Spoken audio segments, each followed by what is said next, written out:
अहमद बनसोटा साहब, सर ये सवाल मेरा आपसे है कि क्या पीपल्स पार्टी का जो मुतालबा है कि 90 दिन में इलेक्शन हर हाल में होने चाहिए, चाहे डिलिमिटेशन आप कर रहे हैं तो 90 दिन में करें, ये दोनों चीजें मुमकिन है?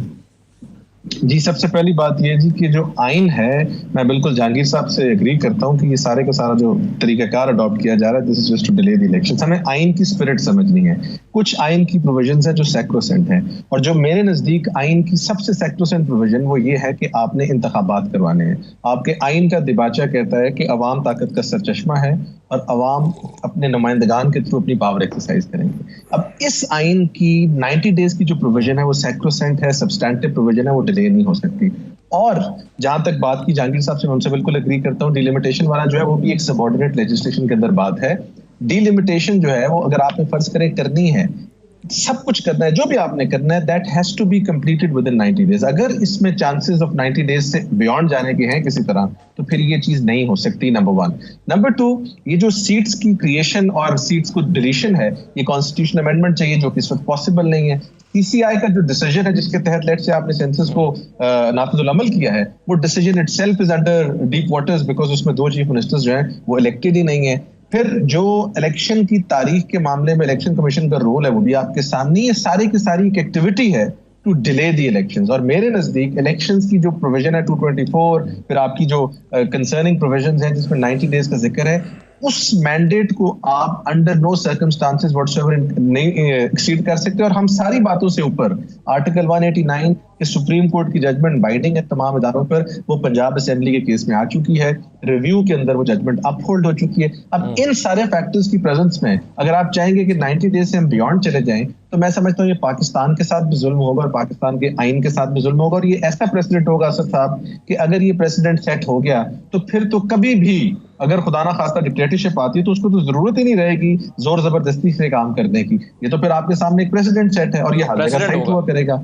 जी, तो मैं समझता हूं कि there is no way you can exceed 90 days. बिल्कुल सही है।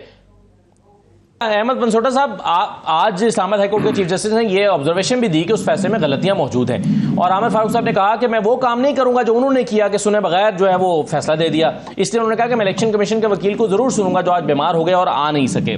मेरा आपसे सवाल यह है कि लतीफ खोसा साहब का जो मुतालबा था वो आपके ख्याल में दुरुस्त था कि फिर भी आप इस ऑर्डर को सस्पेंड करें? और क्या जब चीफ जस्टिस साहब जो है वो ये ऑब्जर्वेशन दे रहे हैं कि उस फैसले में गलतियां हैं, तो क्या उनको सस्पेंड कर देना चाहिए था या वो किया जा सकता था? आपकी क्या राय है? और ये जो अभी डेवलपमेंट हुई है, इसको आप क्या इस पर्सपेक्टिव में देखते हैं कि फैसले में गलतियां हैं?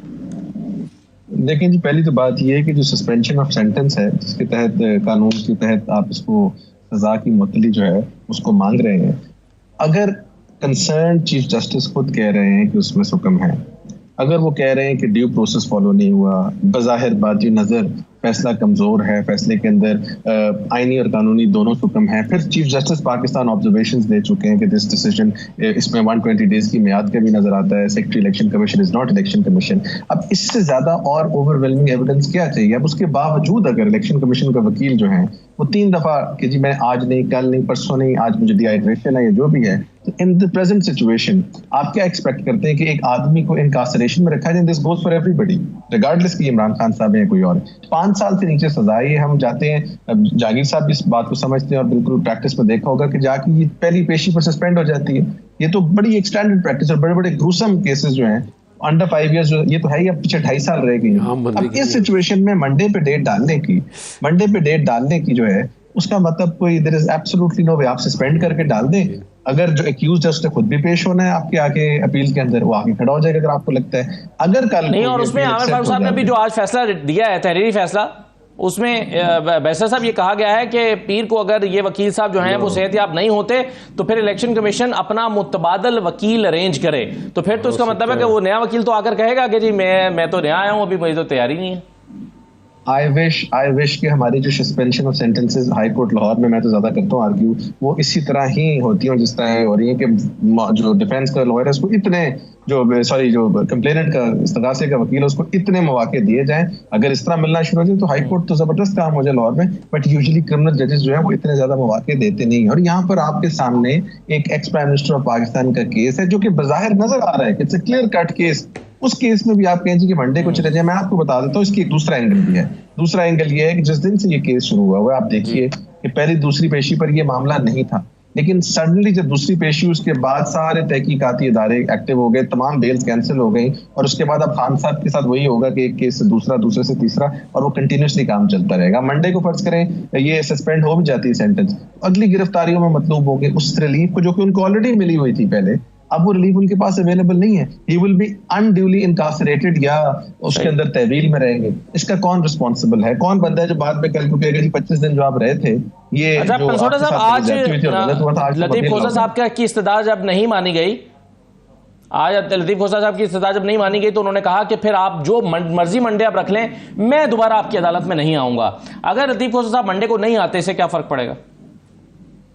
देखिए, लतीफ खोसा साहब ने अपने दलाइल तो कंप्लीट ऑलरेडी कर दिए हैं, तो अगर वो नहीं आते तो वही प्रिंसिपल उन पे भी अप्लाई करेगा कि वो नहीं भी आते तो उनकी जो बहस है वो तो ऑन रिकॉर्ड है। आज तो इलेक्शन कमीशन जो वकील है उन्होंने बहस करनी थी, तो I think it hardly makes any difference. Aamir Farooq साहब और जहांगीर साहब के सामने ये मामला बड़ा क्लियर और आया है, and I think suspension of sentence के हद तक मंडे को जरूर फैसला आना चाहिए। ठीक है, बिल्कुल सही है। यासीन आज़ाद साहब, अब कैसे देख रहे हैं इस डेवलपमेंट को आप? हुमायूं दिलावर साहब को ओएसडी बनाया गया, क्या आप उनके फैसले में बज़ाहिर बादियों नज़र में जो मौजूद सुकुम है उसकी वजह देखते हैं? इस क्योंकि वजूहात तो नहीं बताएगी, आप क्या समझते हैं इस बारे में? सर, हमारे प्रोफेशन में हमने कई दफ़ा देखा है कि बाद जज साहिबान को जो एसडी बना दिया जाता है, बाद में अच्छी जगह पे उनकी पोस्टिंग भी हो जाती है। तो मेरे ख्याल में ये अदलिया का अपने अंदरून का मामला है कि वो अपने सेशन जज को कहाँ ले जाते हैं, कहाँ नहीं ले जाते। इस पे लंबी बहस करना मेरे नज़दीक को मुनासिब नहीं है। दूसरी बात जो आप कर रहे हैं कि आज जो कुछ भी इस्लामाबाद हाई कोर्ट के अंदर हुआ, या हमारे सीनियर साथी सरदार लतीफ़ खान खोसा साहब ने जिस अंदाज से अदलिया के अंदर जो कुछ किया और जिस तरह की नारेबाजी हुई, वो आपके सामने है। ये कोई दूसरी जमात करती है तो हम खुल के बात करते हैं कि जी उन्होंने बड़ा गलत किया। अब सवाल ये पैदा होता है कि अगर 1 या 2 दिन केस में जमानत की हियरिंग नहीं होती तो क़यामत तो नहीं आ जाती ना सर। तो अब जब सरदार लतीफ़ खान खोसा साहब ये कहते हैं कि ट्रायल कोर्ट ने हमें प्रॉपर मौका नहीं दिया, लतीफ़ खोसा ने कहा कि जब मैं पेश नहीं हुआ था, आप साहब वो कहते हैं कि जब मैं नहीं गया था तो फैसला सुना दिया था, तो आज वही लतीफ़ खोसा नहीं आए तो आप फैसला क्यों नहीं सुना रहे? तो आज वही लतीफ़ खोसा साहब ये कहते हैं कि इलेक्शन कमीशन के वकील को छोड़ दो और फैसला सुना दो। तो फिर उस प्रोसीडिंग में और इस प्रोसीडिंग में बाकी क्या बचा? अब सवाल ये पैदा होता है कि जब कोई ट्रायल कोर्ट किसी को सज़ा देता है तो ज्यूरिसडिक्शन इस्लामाबाद हाई कोर्ट की है, अपील वहाँ पेंडिंग थी। ये मामला ऑनरेबल सुप्रीम कोर्ट में जब गया तो एक तरफ तो प्रोसीडिंग हो रही है इस्लामाबाद हाई कोर्ट में और दूसरी तरफ हो रही है सुप्रीम कोर्ट में प्रोसीडिंग, और ऑनरेबल सुप्रीम कोर्ट के चीफ जस्टिस साहब या जज साहिबान ये ऑब्जर्वेशन देते हैं कि केस में बड़ी खामियां हैं, ये केस बहुत बड़ा ख़राब है।